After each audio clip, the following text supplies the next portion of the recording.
Friedrich Nietzsche was a 19th century German philosopher well known for his forensic approach to the human condition and scathing attacks on traditional systems of morality. One of Nietzsche's most profound and influential works is Thus Spoke Zarathustra, named after the historical figure who founded the ancient religion of Zoroastrianism. At the outset of the book, Zarathustra descends from a mountain following 10 years of solitude to famously announce that God is dead and we have killed him. He subsequently introduces Nietzsche's concept of the Übermensch or Overman, an individual who transcends traditional morality and norms in order to cultivate their own meaning and values. Nietzsche presents this urgent call to authentic purpose as the antidote to the nihilistic abyss that he foresaw emerging at the end of the 19th century. Following the Enlightenment period, the centralizing narrative of the Western world was beginning to fall prey to skepticism and doubt, a path which has culminated today in a deep-seated meaning crisis. Consequently, Nietzsche's work remains poignantly significant in our contemporary era, as through his work he urges us to develop the courage necessary for overcoming our limitations. In doing so, we can discover and strengthen our own values, meaning, and purpose, and avoid the suffering of nihilistic abyss and the empty cycle of superficial self-gratification. At the outset of Thus Spoke Zarathustra, Nietzsche presents a three-stage transformation of the human spirit, imbued with the potential to elevate the individual into a higher state of being. The three stages are symbolized by the camel, the lion, and the child.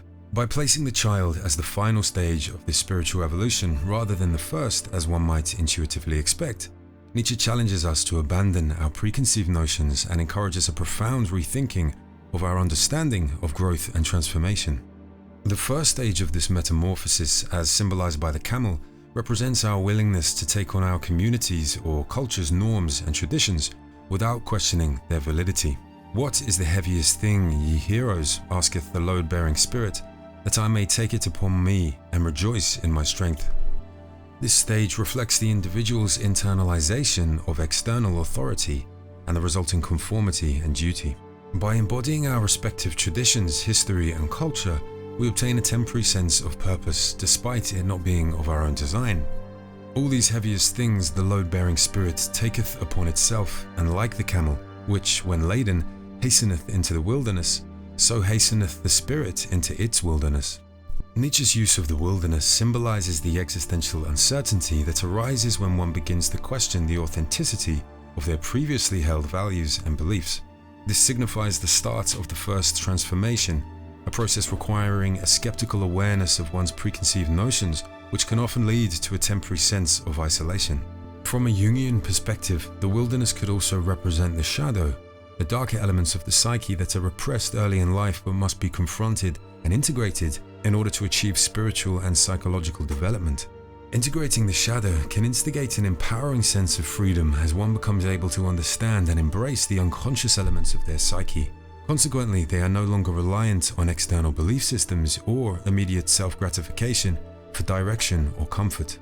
This process of transgressing one's previously held values and beliefs into a state of spiritual freedom requires a significant amount of courage, hence the second stage of transformation as symbolized by the lion. But in the loneliest wilderness happeneth the second metamorphosis. Here the spirit becometh a lion.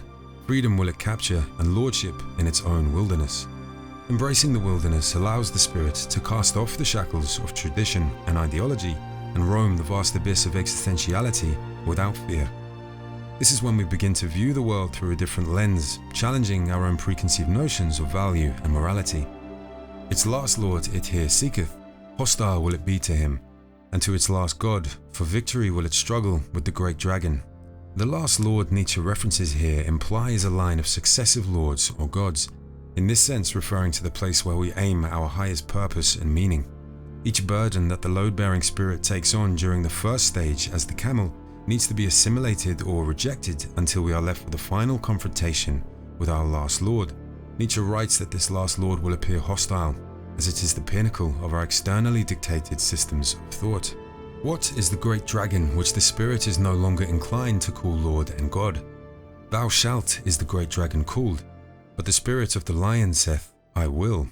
The great thou shalt dragon Nietzsche references here is symbolic of religious dogma or traditional moral constraints, which he viewed as a weak form of morality. By confronting and overcoming this dragon, The spirit rises up out of the subservient state and through the courage of the lion, gains the freedom to assert its own purpose and meaning. Nietzsche states, however, that the spirit as lion is not sufficient enough to create new meaning and values, only to pave the way for their cultivation. To create new values, that even the lion cannot yet accomplish, but to create itself freedom for new creating, that can the might of the lion do. It is the spirit's third and final stage of transformation, symbolized by the child, that allows for the creation of individual purpose and meaning. Innocence is the child, and forgetfulness, a new beginning, a game, a self-rolling wheel, a first movement. Aye, for the game of creating, my brethren, there is needed a holy yea unto life. Its own will willeth now the spirit. His own world winneth the world's outcast. Nietzsche believed that by discarding the preconceived belief systems of the past, the spirit as child can will its own world, one of possibility, authenticity, and freedom from the burdens of tradition. The spirit thus moves beyond the mere rebellion of the lion and into the creativity of spiritual freedom, founded on an entirely new perspective of the world. In Thus Spoke Zarathustra, Nietzsche implies that the metamorphosis of the spirit is essential for overcoming the dangers of the self, specifically the void of purpose and the resulting retreat into ideological systems or empty distractions.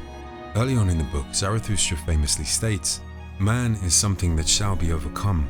Man is a rope tied between beast and overman, a rope over an abyss." At the time of his writing, Nietzsche believed that abyss to be nihilism, born following the decline of our centralizing belief systems. That trajectory has culminated today in a society filled with distractions and numbing agents to temper the vacant sense of meaning. Perhaps through the transformation of our own individual spirit, we can come to affirm and embrace life, developing the courage to overcome the short-term desires of the ego.